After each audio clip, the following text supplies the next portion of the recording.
This is a Rogue Media Network podcast. Coming up on The Payoff, Jay Mohr. That's all I have to say.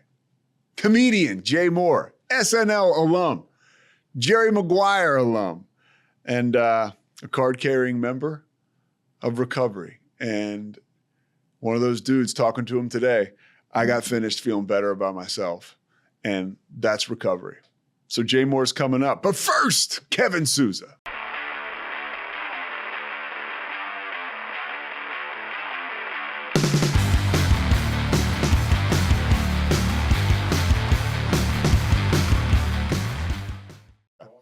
All right, so this podcast is obviously, this conversation's all about sobriety. But your career, I want to touch on that too. It's hard to not talk to someone like you and not get into your career. But being that it's about sobriety, I want to start there and ask you the question that, was it true that you thought that Wu-Tang Clan, the morning of your intervention, you thought you were going to interview Wu-Tang Clan on your podcast?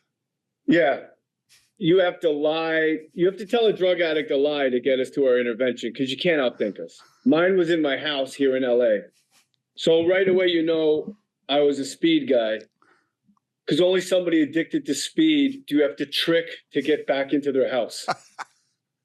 It's like, why would I go in my house when I'm obviously in a parking lot fixing shopping carts? I got a nice little, I'm not charging for it yet. And they told me the next morning for my podcast at 8 a.m. I was going to interview Wu-Tang Clan. And I was in my podcast rooms here in my house. And I was so high, Pete, I thought that was true. I thought Wu-Tang Clan was coming over to my house at 8 o'clock in the morning. I don't know if you listen to Wu-Tang Clan, but they're not morning people. But that's like it says in the 12 and 12 on step 4, right in the middle of the page, it's like a banner just for me. Did we overvalue ourselves? Yeah. That's how grandiose I had become in my addiction. Like I was going to interview Wu-Tang Clan so I could help them with their career. Meanwhile, I'm doing talking dog movies every 18 months. But what was that like? I mean, when you come down for your intervention, so much of your story is super relatable from, you know, this is your bottom. And honestly, a lot of people on the outside would say, well, it wasn't like you can go deeper, right? How did it happen for you that you were able to, I guess, walk us through the intervention and then talk about how you got to that bottom? Well, your bottoms, what do they say? Your bottoms when you stop digging? Yeah.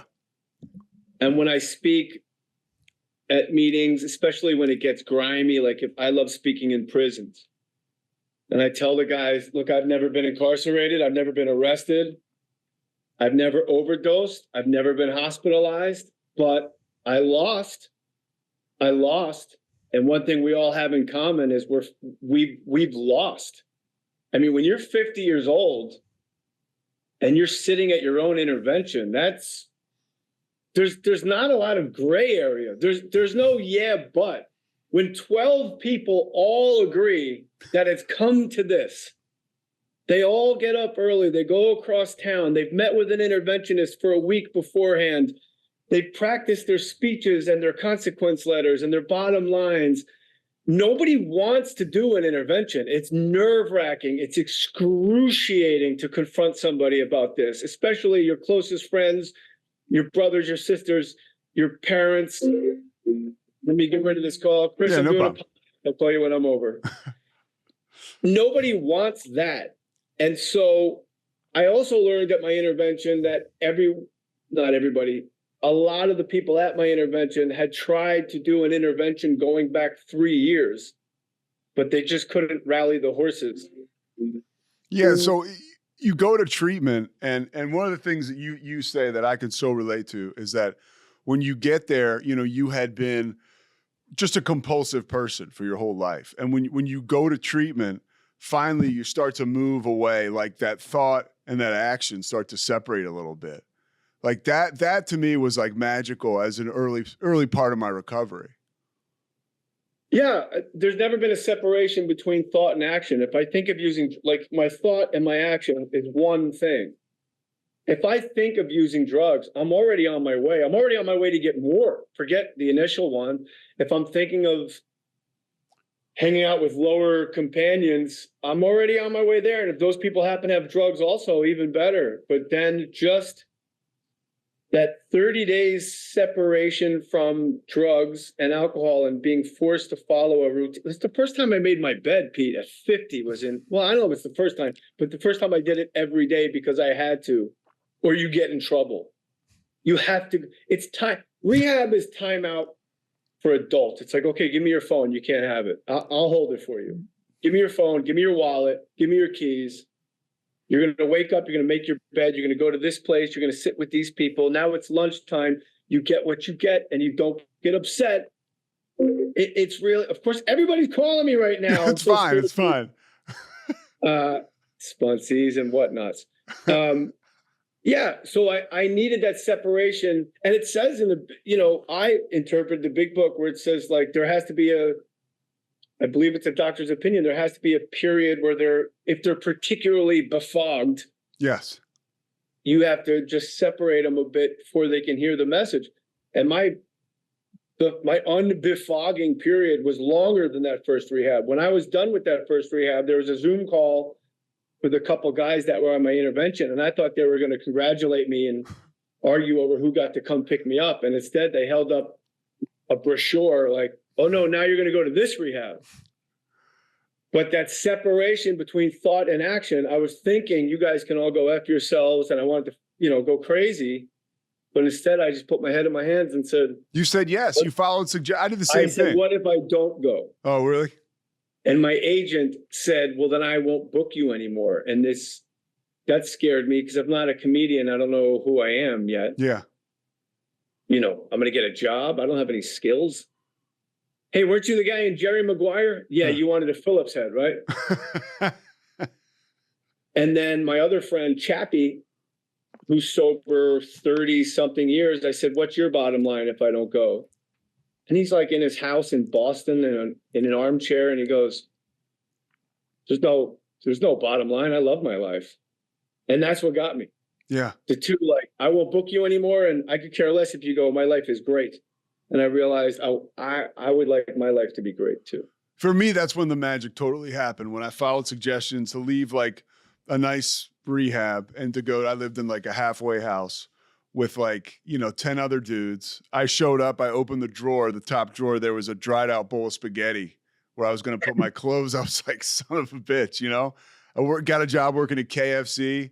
And it changed my life. Like that extra, that long-term care thing really helped me out. I was willing to go to any lengths except sober living. So look, I want to talk about growing up a little bit. You grew up in North Jersey. You were, by all counts, I mean, just from reading about you and listening to you, you're a pretty popular dude, captain of the wrestling team. Were there any, did you know you were an addict early on or looking back? Did you know it? Did you have those tendencies? I don't think I knew until I was in my 20s.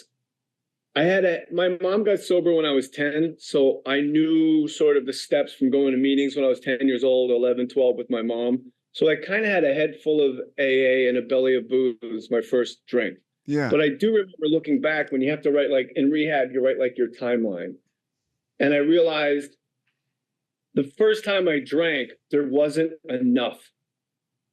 And the only time in my drinking career I ever stopped drinking was when it actually ran out. As kids in high school, we would walk across golf courses, hop fences, through backyards, just go to other towns because there might be a case of beer that we could steal out of someone's car. I remember doing whippets. I worked in this big restaurant catering hall with a giant walk-in refrigerator where they kept the fruit and but they also kept the cases of whipped cream. So if you got that one little topper, you could plug it into each individual can and take it. And I would go in there and you had to wear a tuxedo at this job. You're at somebody's wedding. And I remember I would just hit these whippets while I was at work. So I was probably about 17 or 18. And I remember once I got to 8 in a row. And then I just remember waking up and there was this old woman, Julie Heck, standing above me with this giant fruit tray that she was putting away. And she said, JJ, what's wrong with you? And I just got up and I took an orange off her tray and I said, I was just waiting for you. And then I left. In hindsight, that's not how normal people behave. No, but then that's for me, that's who I ended up. I was around a bunch of people that did that type of stuff. So it didn't seem totally abnormal. I always had another level that other people didn't have. Yeah. And that, Pete, that's not alcohol and booze only.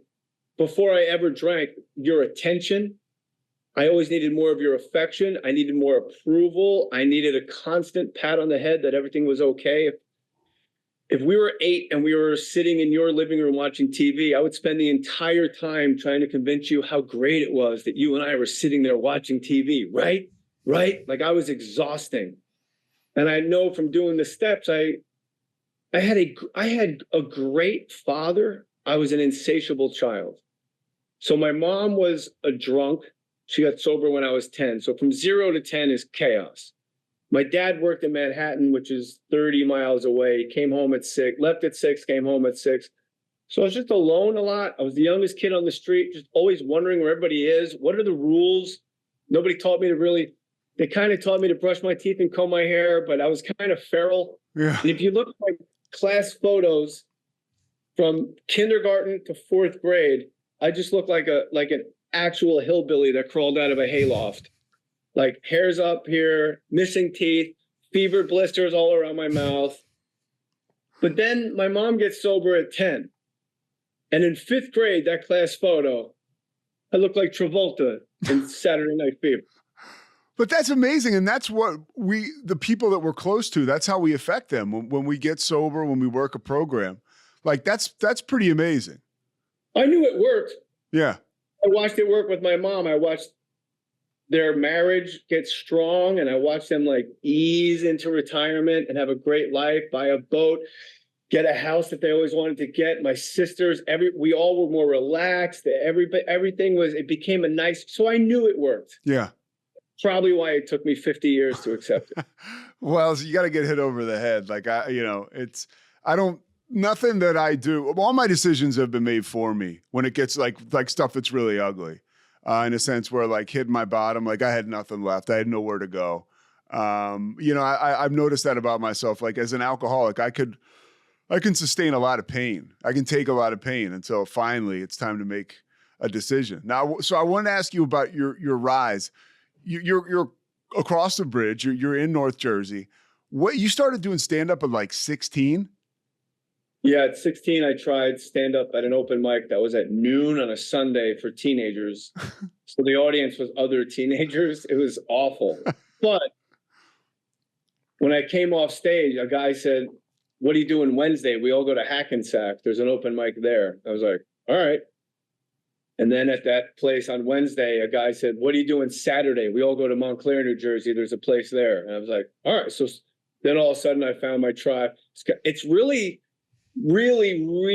parallel to sobriety. You go to a meeting and they go, tomorrow we're going to go to this meeting. And you're like, okay. You just start rolling with a crew. And it's like, then we go, have you been to the beach meeting? No. Have you been to Bread and Roses? No. I want to go though, because I want to fit in. Yeah. And I've always just wanted to fit in. Like my step work was pretty damn good because as an approval addict, I really wanted to get the approval of my sponsor. So I just was like, oh, wait till he gets a load of me. And my early recovery was all defects of character, wanting to be accepted, wanting that approval. I did all these acts of service. Like I'd bring my vacuum cleaner from home to the Alano Club and I'd sweep and I'd vacuum and I'd mop. Not because I was like this magnanimous guy with a psychic change, but I knew my sponsor was going to walk in with another old timer. And when they saw me, they were going to say, oh my God, there he goes. The greatest member. We've never had a guy like this in AA before. But he's the best. In all that effort to get my sponsor's approval, I wound up getting my own approval. Yeah, that's the thing. Sometimes it's like for me, the same deal. Like you kind of like, it doesn't really matter what gets you in the door. It does, but and what gets you to meetings, but I ended up just having smart feet. Like where like literally after I went to rehab and lived in a halfway house and I was living with another sober dude in Jersey City actually. And I would just I was crushing meetings in Hoboken and New York City. And it was like, it became, I got that fulfillment that I got from alcohol and drugs. Were you getting a lot of fulfillment from getting on stage as a comedian early in your life? Cause you had a meteoric rise, dude. Well, yeah, but it's like anything, it's a law of diminishing returns. Like when you're 20 years in, it becomes a job and you start seeing what other people are doing. And you have that constant comparison about the tickets they're selling. What is he making in this? Then it becomes sort of a slog. And then you go, for me, I go through these periods of renewal over and over again in stand-up. It gets really tedious to travel 2 shows a night. You're just like, gee whiz, I just did it. I got to go up there again for an hour. But then you have a new 20-minute chunk. Then you can't wait to get up there and do it again. Yeah. So I love it overall, but when I get to the minutia of it, I like it. It's a pain in the ass, but also it's what's a better life, Pete? I go out every other weekend. I got to get up on one day early to do radio, and then I have 3 days to literally lay in bed all day and watch Dateline. And then sounds awesome. You just go, and then you go do 2 shows. Everyone's happy to see you. It's a great job. Everybody's like, but also it's a great remedy for drug addiction. I get applause on my way to my office. Yeah. The stage is my office. When I show up, people go, oh my God, he's here. Yeah. Yeah. Then while I'm doing my job, if you talk while I'm talking, you get thrown out. I'm the boss. It's the exact time that I'm comfortable with. I do whatever I want to do. I hit that time. When I'm done, I get a standing ovation because I did my job for 45 minutes. And then I sit alone in a hotel room for 22 hours. Do you feel isolated at all when you go to these different cities? Or, yeah. Yeah. But now I travel with my sponsor as a sober companion. Nice. I did it at first to get everybody off my back so they'd be comfortable with me going back out on the road. Yeah. Because that's the trigger. And maybe it is, but I know, and the trigger's between my ears. Totally. I mean, when I'm spiritually fit, dude, I can go anywhere I need to. I mean, singleness of purpose. I'm not going to shut down the bar or the club. Right. But if I got to go there, I'm going there, especially if I got a job to do like you have. I started doing it to get them off my back. And then what happened was all of a sudden I was amazed at how much better the road was with a road dog. Like, yeah. This guy's with me. I come off stage, he hands me my glasses, he hands me my gin, he hands me my phone, and we're already walking. He knows my routine. We do radio, then we get a little breakfast. I hit my Zoom meeting in the morning. We meet up, we go to the gym. And then you got somebody to run interference. It's like, do you want to talk to these people? No. Okay, now you can't, right? I can't believe I did it alone for 30 years. What an awful existence going alone. Well, it's funny the doors that sobriety opens, whatever, that may be. Or early in your career, you went up on Saturday Night Live. I remember you came into my life on MTV, but that was a great show. Was it like lip synced or something? Right? Lip service. It was a lip sync game show where you had to lip sync songs, but you didn't know what song you had. What was that experience like? Because that had to be like a huge break for you. I'm 20 years old, making $1,000 a show. And I'm going to quote Bootsy Collins from my old Mohr Stories podcast. He said to me once, back then, that was like $1 million. And then he went, no, it was $1 million. It was $1 million, Pete. 1,000 a show, 3 shows a day, 20 shows. Wow. In 2 weeks, whatever. And then I got to go to like MTV Spring Break. It was so fun. And then after that, my manager owned a comedy club and he had auditions for Barry Katz. The great Barry Katz was my manager and he owned a comedy club in the Village. And they had Saturday Night Live auditions and I was doing a lot of impressions and stuff. So I went up third because we always had this inside joke / strategy. Your best hitter hits third. So I went up third. This is July and the air conditioning broke. And it was on the second floor it was unbearably hot. Like the walls were wet. It was awful. I go up third, I kill. What nobody knows is that everybody from Saturday Night Live left halfway through the fourth guy. So 8 guys went up that night to nothing. If I went up fifth, I would never have been on Saturday Night Live. It was just completely chance. It's so much like the book Outliers, like your timing. Yeah. My manager owned a comedy club, so I could go up every single night, no matter what. I was the next guy on stage. And then they asked me to go up again at Stand Up New York for a second audition. On like, what's that, like 75th Street, right? Like around. So, yeah, 77th and Broadway. My least favorite club. It's like an operating room. And I just thought I had no chance. So I'm at the gym on Houston and Broadway. I literally go from the gym in my sweatpants and like a girl's Chapman lacrosse t-shirt. I take the subway. I'm at the bar. I'm drinking a couple Amstel Lights. And I noticed every guy around me is like wearing their funny shirt. Their hair is perfect. And it gets in my head like, oh, I'm going to stand out. Like I have a shot because I'm the only guy that's like me right now. And I went up and it's absurd that you're going to get it. There's like 2 people hired every other year out of 8 billion people on earth. So I go up on stage and I thought everybody from SNL was in the back left corner of the room. So after every impression and punchline, I would just stare back there and let them know I wasn't intimidated. So then I get off stage 8 minutes later and I leave the stage right and everybody's on this side of the room. So I spent 8 minutes just staring down some like real estate broker from Patchogue, Long Island. But you get the job. But you get the job, and then it leads to a whole. I would imagine, dude. First of all, it sounds like you were kind of young enough where you were being yourself, or I love the idea of like standing out, being you. But then like the pressure cooker that's Saturday Night Live, and you've talked about that, where that you had some anxiety during that time. I mean, I can't even imagine. You're handing in these bits. You're getting shot down, or maybe it's getting accepted. You have to rework them. I heard the story you told about the Shannon Doherty when you had you did the Psychic Friends with Christopher Walken, and she was supposed to be Sean Young, and she's like, I'm not comfortable making fun of Sean Young. Yeah, but after we rehearsed it already too. Yeah.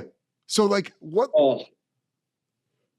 So then the next week it was Aerosmith and Jeff Goldblum. I was just demoralized after she kiboshed my sketch. And Lorne Michaels walks into the writer's room like at 11 at night and he goes, how's Jay, how's Psychic Friends going? And I said, I'm not going to do it. He goes, oh, no, you have guilt and momentum on your side. So I was like, oh, like I said, I'm doing it right now. And it was better because my parents were able to come in.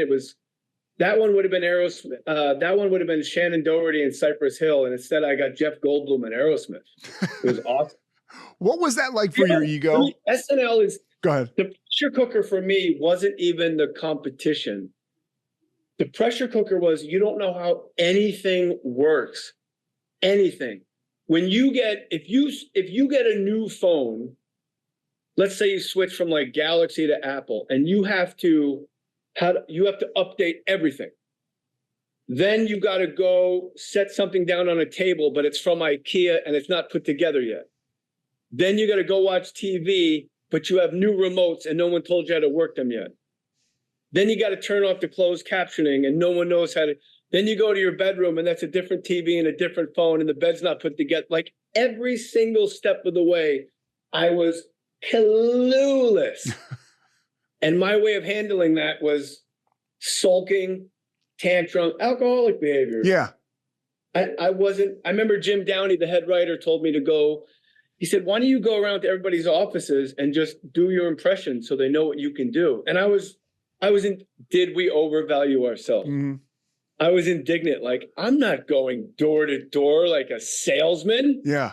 They don't know I can do Joe Pesci unless they know I can do Joe Pesci. They don't know I can do, you know what I mean? Harvey Keitel. So in hindsight, he gave me good advice. I just didn't take it. What was it like? What was like the substance like during that period of time?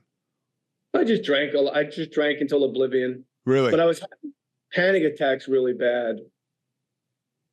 Oof. How did you on cope with that? on live television. And then I remember Sarah Silverman saved my life. She said, "You're having a panic attack. You have to see my doctor." She saved my life. And she gave me the lady's number. I called the lady's answering machine.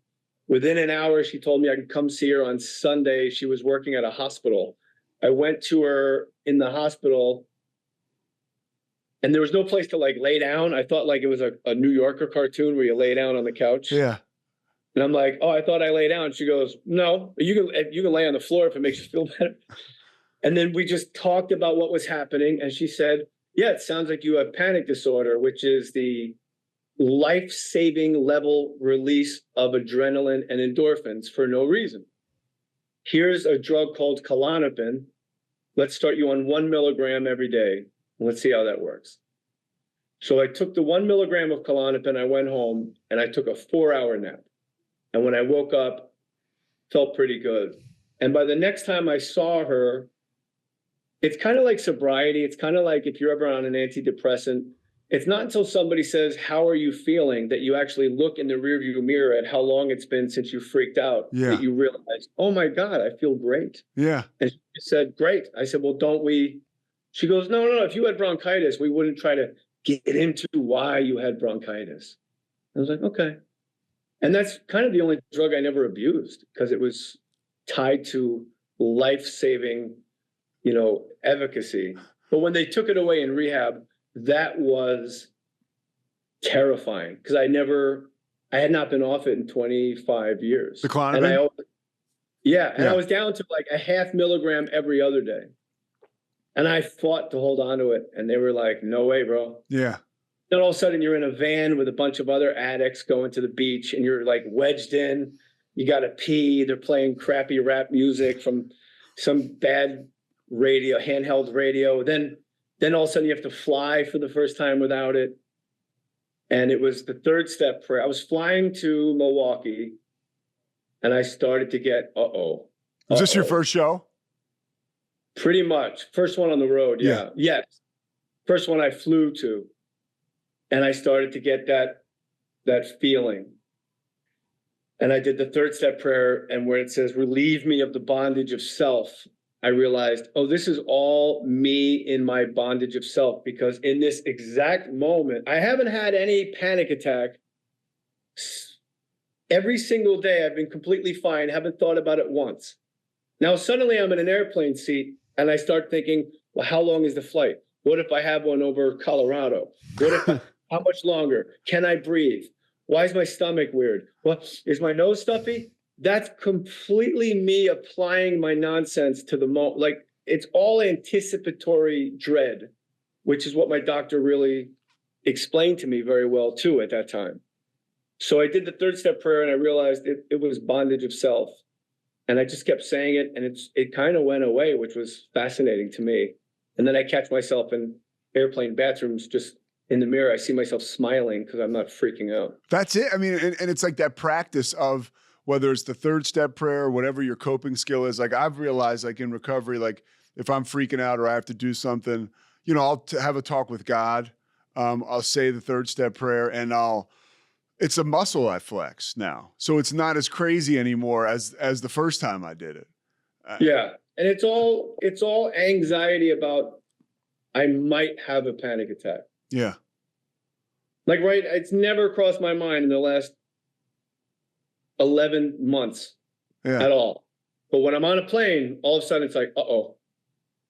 That's bondage of self. Yeah. Well, I was talking to my sponsor not too long ago, and I was in self-pity. And he was like, you know, self-pity is selfish. Like, that to me was the ultimate turn, because I was like, I'm feeling shitty about myself. This has got to be okay for me to be like this. And he's like, no, that's selfish too, dude. Yeah, not only is it selfish, we love to spread it. Yeah. If we had bronchitis, everybody we talk to cough in their face. But when we're in self-pity, everybody we talk to, we're like, oh man, blah, blah, blah, blah, yeah. Blah. And it just perpetuates. I heard a guy say in my Zoom meeting, I'm a terrible narrator. I'm a terrible narrator of any interpersonal relationship. That's why I call my sponsor and we go, like, I'm meeting my sponsor today an hour early because I got something brewing personally, and I've just got to let him examine the facts and let me know what reality is. Because look, when I think I know reality, I wind up standing in line for meds at 50. Dude, I appreciate you saying that, because it's like, that's the ego being smashed in a sense where, look, I still, no matter what it is, no matter who you are, how old you are, how much time you have, if you have a big event personally, like, I got to sort that stuff out with my sponsor or somebody else, you know, in the rooms, like, not myself, you know, like there's no more for me. Like, when I got this is the worst thing I could possibly say. To paraphrase the Albert Einstein quote, the brain with the problem will never be the brain to fix the problem. That's it right there. So a couple more things about your career in sobriety, and I'll let you go. You're 20, what were you, 26 when you were in Jerry Maguire? Yeah. So what is that like, dude? You're in the biggest movie in America. You have a key role, and you're just coming off Saturday Night Live. You end up doing another movie with Jennifer Aniston after that. You got to be looked at as, especially people you came up with, like comedians, right, in the trenches. You hit. You know, like, how is that affecting you personally and the substances around you? I don't think it affected me. Well, of course it affected me, but I think it affected the comics around me more than it affected me. And I can see that now in recovery when I start to get really jealous of very successful comics that I don't think are as good as me. I see these guys playing arenas and I get that, like, really? So I put myself back on the stoop of the comedy club in 1997 as one of those guys when Jay Mohr walks up with 2 movies under his belt with Tom Cruise and Jennifer Aniston. It's like, oh, really? So I can actually have more understanding and compassion for where they were coming from. It seems, Pastor Rob Bell once said to me, you have joy, and joy is a great divider. Joy is like a snow plow when you take it out in the real world. It just splits people away. It's very, when you have joy and you exude joy, it can be very separating. But the good thing about recovery is, like, my sponsor is a joy guy. I roll with those winning guys. Yeah. That just mopes need not apply. But going back to your question, it was, I knew how Saturday Night Live was. Mopes need not apply. That's a great one. Mopes need not apply. We're full. All right. Saturday Night Live was massive, like, that was 10 Jerry Maguires to me, because I was coming from doing clubs and MTV, like, hey, wacky game show, to you are now legitimate for the rest of your life. Yeah. You have, this is going to be the first line on your resume when you die many years from now. So, but Jerry Maguire was big, but it took so long to get, show business is designed to deduct joy from the moment of closure. You have to jump through so many hoops, and you have to keep doing this and that, and then this guy comes in, then you got to do it again for that. And so by the time you get it, you're like, yeah, right? Really? So I auditioned to be the quarterback, played by Jerry O'Connell, and I blew it. I absolutely blew it. Couldn't do a Southern accent for whatever reason that day. Then after that, they said, have you read the script? I said, yeah. They said, you know the part about the male nanny? I said, absolutely. They said, why don't you go out in the hallway, pick up the script, the sides for that one part, and when you're ready, come back in and read for that. So here's more Providence, more outliers. In that scene, the nanny says to Tom Cruise, I want you to use something with her. And you think he's going to hand him a condom. But he hands him a cassette tape of a live jazz recording to play. Yeah. And that whole speech is about that record, about the musicians on that tape. I had that tape. It was John Coltrane, Miles Davis, Cannonball Adderley live on stage with Philly Joe Jones on drums. And exactly what Cameron Crowe wrote, I already knew, and I was fired up about it. So it took me a minute to memorize it, because I already knew, like, oh, Cannonball Adderley, and he's with his brother, Nate Adderley. and John Coltrane. And the only white guy to that day that Miles Davis ever worked with, Bill Evans on piano. He's a minimalist. He barely plays. So I was just ready to go. And Philly Joe, Tony Williams on drums is 18 years old. Miles loves 18-year-olds. They're too dumb and young to be intimidated. Blah, blah, blah. So I memorized that so quickly. So they probably thought I was like a savant. Yeah. So I read that. It went well. They asked me to come back the next day and read that with producers. I came back the next day into Cameron Crowe's office with Richard Sakai, Jim Brooks, Cameron Crowe, all their assistants, other people from Sony.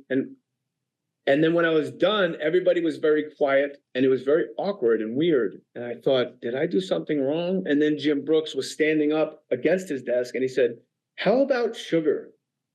Meaning Bob Sugar. And the whole room went, yeah. Like nobody wanted to say it. I know it's weird now because they already had an offer out to Owen Wilson to play Bob Sugar. So in order for me to get the role of Bob Sugar, they had to, which never happens in Hollywood, they had to rescind his offer for the guy with, I had like Bret Hart pro wrestling hair. I didn't own a suit. So thank God they saw something in me. And then I went back in to read with Tom Cruise a week after that. And Tom tried to kill me with the scene. He was off book. He knew the whole script by heart. And it was obvious. It was a sink or swim moment, like playing golf with the club pro. When you say he tried to kill me, you mean he was throwing 100 miles an hour? Like he was. Absolutely. Yeah. It was as if we were filming the scene that moment. And it was, you can either step your game up or this business isn't for you. Wow. But Pete, up until that point, you're reading with like casting directors. Yeah. Reading like with middle-aged women from the Valley that are like, oh my God, blah, blah, blah, blah. And they're working a camera at the same time. Yeah. You have this great actor across from you and it's like, let's go. Yeah. So you have the success there. You have the, like, you're getting big movies, but then you stopped drinking in 1998. What brought that on? And did you think you had fixed it when you stopped drinking? Oh, for sure. At the rap party for Suicide Kings, it was at the Improv and they wanted me to roast everybody. They wanted a comedy show where I roast the crew and the cast. I had, 8 beer, like regular, just hanging out, having beers. And then I had a bottle of champagne. Then I went on stage. Then I had another bottle of champagne. Then I switched to scotch. The next day I was supposed to go to the beach with a friend. And on the drive to the beach, I crapped my pants, holding in what I thought was a fart. Then I had to go back, change, shower, change. Then just crippling hungover on the corner of Lancashire and Riverside at that red light. I said, my God, this is bad. Like I drink too much. And my friend said to me, why don't you do what I do? Why don't you just have like 2 and stop? And I said, because once I have 1 or 2, I'm powerless. I said the magic word from step 1, from going to those meetings at 10 years old with my mom. I knew the language. Once I have 1 drink, I said I am powerless. And when that came out of my mouth, it was over. And I just stopped drinking. And I went to AA, but as my friend Kevin says, I was loitering with intent to recover. I never did any step work, never tried to get a sponsor. I just showed up every couple of months. And then when the obsession to drink went away, I stopped going. And then I started drinking NyQuil alcoholically. I've heard you say that you would drive around with NyQuil like in between your legs. Yeah, like a farmer on the range with a beer between his legs, but I had a bottle of NyQuil. And that's the insanity, dude. It's like, I'm not drinking though. I'm not drinking. I'm taking NyQuil to help me sleep, even though I'm drinking it at noon. And then Vicodin. My dentist, I got Vicodin from my dentist. This is alcoholism. Ready? Yeah. Never took a pill before in my life. I'm a scaredy cat. My dentist gives me 10 Vicodin after I had dental work done. I take 1. I sit home, I start playing Madden by myself, and that Vicodin kicks in. That tuning fork vibration that only I know about, that perfect pill secret. As soon as it kicks in, I go in the guest bathroom, I'm alone, close the door, lock it, and I take the other 9 pills and I count them to make sure he didn't fuck me. Yeah. That's insane. I spent a lot of time counting pills, and that's when you know you're kind of. The first pill I took, I'm like 8, 9, better be 9, or else I'll come visit your ass, buddy.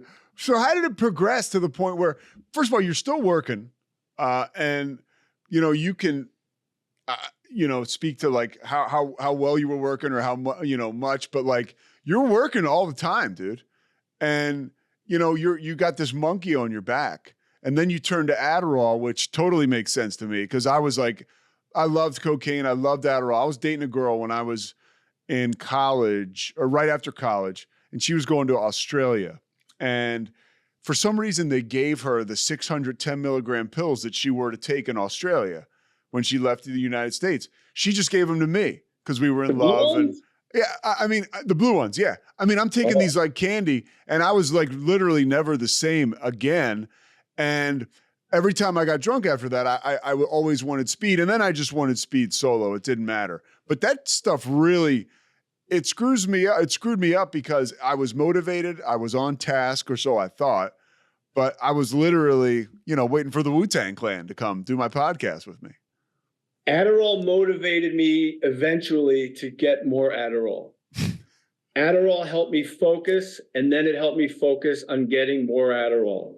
It motivated me to get, and it helped me focus. It became my entire life, and it ran me down. If you watch like those nature shows where a cheetah runs down an antelope, I'm the antelope, and it just became all I cared about. I would wake up, swallow a 30 milligram and snort 15, break a 30 in half, crush it up, snort it, take my kid to school, which is down the street, swallow another 30 on the way back, snort a 15, off my phone, driving 3/4 of a mile. Yeah.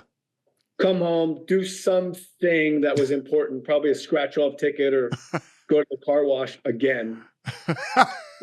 And I did that 30-15 dance all day and all night. And then at bedtime, it's indica weed until I pass out. So that was you taking the edge off, like, and falling asleep.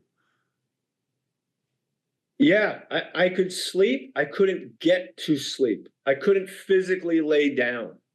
If I laid down, I went out. Yeah. But also once you hit the bed, then the laptop goes open. Yeah. You're on a lot of speed. I get that. Yeah. I'm not looking up stocks. So you meet, tough transition, but you meet the love of your life, right? Jeannie. Well, no, it's a good transition because the former love of my life, the current love of my life. Yeah. Well, that's it. Right. And so you literally, you're still in addiction though, when you meet her. Oh, and I saw her interviewed. It was really amazing because as much as she'd been around, life, she hadn't really seen this. And she said the story about you, like you kept running out of gas. And she was like, what is happening with this guy? Like, I'm in love with him, but he can't, like, why is he's run out of gas 4 times in like a couple weeks or a month? I had a new car and I ran out of gas in it 3 times in February. I got the car in February. In that first month, I ran out of, so that's how well Adderall helped me focus. I couldn't keep track of my gas gauge. And normal people are like, what in the world is going on? Yeah, but I didn't know. Yeah. One time I learned after the fact, the big, huge, holy smokes, we have to have an intervention or he's going to die. I was driving to Tempe to do stand-up this is my last hurrah weekend, to do stand-up during COVID. Arizona's big red state. They're wide open. Yeah. We're open. Uh-huh. I ran out of gas on the 10 freeway between LA and Phoenix in the middle of nowhere. I had my skateboard in the car. I got on my skateboard with a little empty 1 gallon, gas thing. I skateboarded on the 10 a couple miles to the exit to go to the gas station. I decided to live stream. I'm skateboarding on the 10 freeway.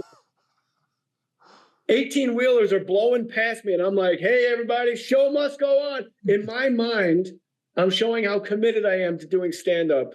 But to everyone around me, it's like, first of all, who runs out of gas on the 3rd time? Secondly, and more importantly, who skateboards on a United States freeway? It was insane. How did everything change for you? Like when you get sober, you go to treatment. I think the magic bullet for a lot of people, like not the best term to use, but is that extended care, dude. It really shows like, look, man, I'm willing to do whatever it takes. I'm willing to go to any lengths. Like for me, that's at least my story because I tried meetings. I tried, all kinds of bullshit to satisfy people or whatever. But you go to that extended care place. And when you come out, how does your life just change? Like you notice, okay, this is, because my thing, Jay, was when I'm hanging out with a couple buddies who aren't in sobriety, but I've been crushing meetings. I'm sober for like 6-8 months. And I'm like, wow, like this is fun. Like I can do this, like, wow, this is amazing. Like when did you have those moments? And I guess, how did they occur? The second rehab was where it's the dominoes started to fall in a good way. I thought Jeannie organized my intervention. So I carried that resentment with me into treatment. I wrote about and I shared about that resentment. I was like, that ship done sailed. She did me dirty, man. Then in the second week of the second rehab, so now we're at 6 weeks in an institution, I learned it wasn't her at all. In fact, she was almost impossible to get to the intervention because she was afraid of losing me. It was my agent. And when my agent is like one of my best friends, he's my best friend who I groomed to be my agent. He's not a guy that I met as an agent. Yeah. My personal buddy. The guy that on rooftops in Manhattan in our 20s were like, my man, we're always going to look out for each other. And him telling me crying, we said we'd always look out for each other. That's this. I'm looking out for you, crying. So I realized I had it, my perception of what happened was so inaccurate. And I felt like shameful that I carried that resentment 6 weeks. That really changed everything. That my brother looking out for me from 3,000 miles away, he's in New York, he's getting reports back from comedy clubs saying I'm unhireable and it had nothing to do with Jeannie whatsoever. That was a big wake-up call. Then, by chance, I got kicked out of that rehab for something I did not do. Okay. But your family doesn't know to believe you at 6 weeks recovery. I knew I didn't do it. They... yeah, because you've been all your whole life, or, yeah. And so I had to go so hard in recovery to show them that I wasn't some guy goofing off. And I had to show them, I had to have smart feet, like you said. And I did every single thing that was suggested, like you said you did too. They said the rehab provided a sober, it was bad. Like I got called into the office and I was on my way to the airport in 45 minutes. Like they watched me pack. Okay. It was nuts. Yeah. And I had to make my plane reservations in the car on the way to the airport. And my friends are like, what are you doing? I'm like, So they said, make sure in recovery, they go, when you leave here, make sure you go to a meeting right away. So I got home at 9. I was on a Zoom meeting at 11. And I was at a meeting at noon the next day. Make sure you have somebody go through all your old hiding spots. So I called, who's now my sponsor, could you come help me go through my old... By the way, we found a pharmacy under the seat of my car. It was amazing.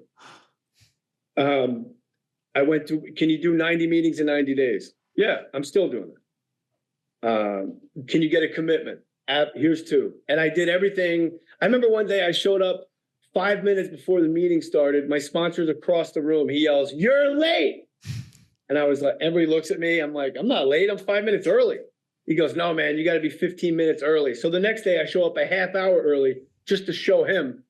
And because I was a half hour early, I made new friends and I got a commitment, like it all. Yeah. Everything I did in early recovery was to get his approval and to show it really was out of spite. If I got to get sober, I'm going to out sober everybody. You guys watch. Yeah.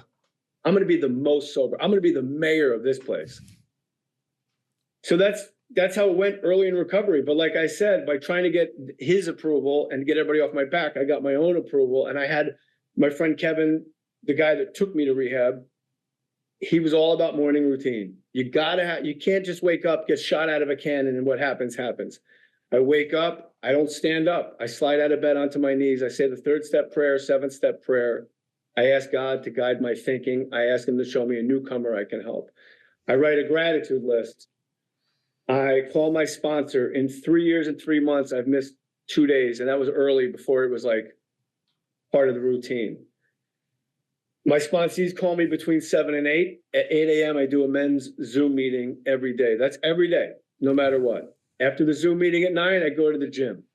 And then I call, there's a couple other guys I call between, 9:30, 10:30, take the dogs out. I go to my noon meeting every day. And then nighttime now is for family. I got my family back, and that's family. But I asked my sponsor's permission to not do 3 meetings, to do 2. And he said, no, that's fine. I said, well, I hear guys slip all the time when guys relapse. It says, because they stopped going to meetings. He says, yeah, but they weren't going to 3 meetings with a commitment at most of them. I said, okay. But then I tried going, Pete, from 2 meetings to 1 meeting a day. And 3 days after that, I put a tire iron through somebody's windshield. And I was like, oh, back to 2. Welcome to the human race. I mean, that's it. Yeah. Some guy in traffic just threw a can of Coke at me from his car. And I was like, I happen to have a tire iron. Watch this. That we are not saints, dude. I mean, we're not perfect. And that's the kind of thing, like, honestly, like you said, like getting booted from the rehab, making that mistake in traffic. Like, how do we handle all that stuff? I've had like some failures or some whatever some flops in sobriety. And I'm like, that's the best part about being sober is I don't use that as fuel to get lit up or do more stupid shit. Like I go to a meeting or I talk to somebody about it and I heal and I really, like, you telling me that story helps me now going forward. You know what I mean? Early in recovery, when my sponsor was disappointed in me, I couldn't take it. It was the worst. Worse than my dad being disappointed in me. When my sponsor was like, I don't know, dude, then I always try to stay 2 activities ahead of what he can ask me. I'm always early to the meeting. I'm secretary of 4 meetings. I'm a greeter at another meeting. I do the chips today at my nooner. Like he drills. Don't rest on your laurel. Where it's annoying to hear over and over. So I always did something proactive just to shut him up. Yeah. Like, you got to get H&I pen. No, I already got one. Oh, okay, good. A+. Because really, at the end of the day, I'm still trying to make my dad happy. And by the way, my dad's completely happy with me. How's your relationship with your mom? Is she like? She passed. She passed. She died very sober. She died like the queen of New Jersey AA. So not only does the disease run in my family, recovery runs in my family too. How did her recovery like plant a seed in you when you look back? I mean, you speak so fondly of, hey, my mom got sober when I was 10, and you talk about that 4th grade picture and the 5th grade picture. Well, I watched her get her life together by doing what we do. They're entirely the absence of a profit motive, their altruism, like it says in the doctor's opinion. I watched my mom help other women, always on the phone. Like, I see myself with my club soda and lemon. I'm on the phone with my sponsees, and I giggle because the only thing missing is the long phone cord. You have to go under the phone cord because my mom was always on the phone with her sponsees. And I just realized I'm doing what she did. I'm always talking to somebody. I'm always helping out. And it makes me feel great. Like, I guess she was my Eskimo and she didn't even know it. Yeah, that's what it sounds like. Last question. When you have a guy that you're sponsoring or a newcomer you meet, or maybe it's somebody at a prison and they're like, I'm hopeless. I'm never going to get this. What, or somebody listening right now, like, what do you say to that person? Well, if it's a sponsee and we're talking face to face, I'd say, well, if you're hopeless, what am I doing here? Jared, let me tell you my favorite sports story that Joe Torre told me himself. Nice. He goes out to the mound in the World Series to take David Cone off the mound. He's getting lit up. He goes out there and David Cone says, I feel good. And Joe Torre says, then what the fuck am I doing out here? So when a guy says, like, I'm hopeless, well, then what am I doing here? And I see something like, we've all been there. Yeah. who are you helping is my response to sponsees. Yeah, that's cool, but who did you help today? Who are you helping? Who did you call? Who did you check in with? Who has less time than you that you let them know I was where you are?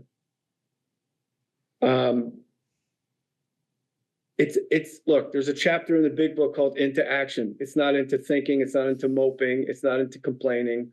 Move your ass, get off your ass, go do something, go help somebody. Then if you can, for a week, can you get up and get on your knees and pray every morning, write a gratitude list every morning, call another alcoholic every morning, go to a meeting every morning, do that for a week. And if you don't feel different after that week, you can go back to the shit you were doing. You can go back to your miserable life. It's there waiting for you. But we'll refund your misery.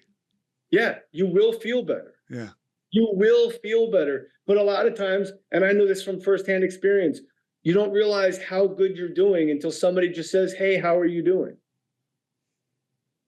Like writing a gratitude list every day, I realized I've written over 1,000 gratitude lists. I have proof, and I got the step work. I got, I love when a guy writes out, I'll have a guy write down all your defects, write down your character traits when your life was unmanageable. And it's, selfish, dishonest, petty, blah, blah, blah, obsessive, blah, blah, blah, blah, blah. Write out your character traits right now, today, next to it. And it's like, I'm a good guy, I'm kind, I'm caring. And I'm like, well, that's who you were. Yeah. This is who you are. But it's not till you put pen to paper that you got to do this. Yeah, no. You got to put pen to paper. Don't text me a freaking Excel spreadsheet of your step work. That ain't going to work. Yeah. I heard a guy say, this is a walk show. It's not a talk show. Yeah. Do the action. Yeah. I still write shit out. Like yesterday I wrote out what's my fear versus the facts. And then who am I? What kind of a guy am I? And then you write out what guy you are today. And then it's like, well, that fear, it's based on the old guy, not this guy. It's weird, Jay. You mean a lot to a lot of people. I don't just speak for myself, but like you were part of like me growing up and my maturation. So to see how awesome you're doing, it's like super cool. And it's really inspiring. Like, and I'm sure you know this, but you probably are humble and you kind of maybe pass it off or hold it off. But like you're somebody like you coming out there and being open like this really helps a lot of people, dude. So I appreciate you, man. We got to help people. That's how we stay sober. Yeah. I was a selfish SOB for the majority of my life. Me.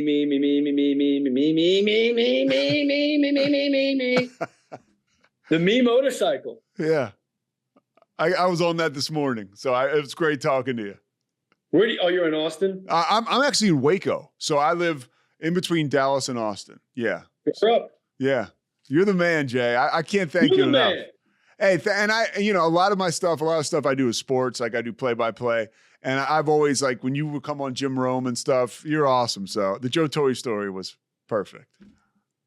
Thank you, Petey. Love you, buddy. Stay in touch. Okay? Love you, man. Thanks, Jay. Peace. See you, bud. Thanks so much for listening to The Payoff with Pete. Once again, I'm Pete Souza. And of course, we are part of the Rogue Media Network. All kinds of good podcasts you can find at roguemedianetwork.com. And of course, you can find this podcast and all those other ones wherever you get your podcasts, iTunes, Spotify, other spots like that.